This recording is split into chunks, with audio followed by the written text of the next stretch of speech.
how to update ChatGPT on Android or iPhone. Hey there, welcome to Insightful Tutorials. Without further ado, let's get started. Open Play Store on your Android device or App Store on your iOS device. Tap on the source icon at the bottom, then tap on the source bar. Type in ChatGPT and search for it.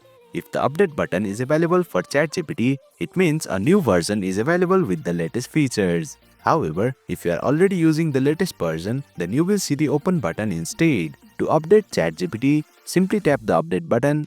The update process will begin and ChatGPT will start updating on your device. Please note that the installation may take some time depending on the update size and your internet speed. So please be patient. Once the update is complete, you will see the open button. Simply tap on it to launch the updated app and boom! You have successfully updated ChatGPT on your mobile device. That's it for today's video. If you found this video insightful, please don't forget to hit the like button and make sure to subscribe to our channel for more insightful tutorials.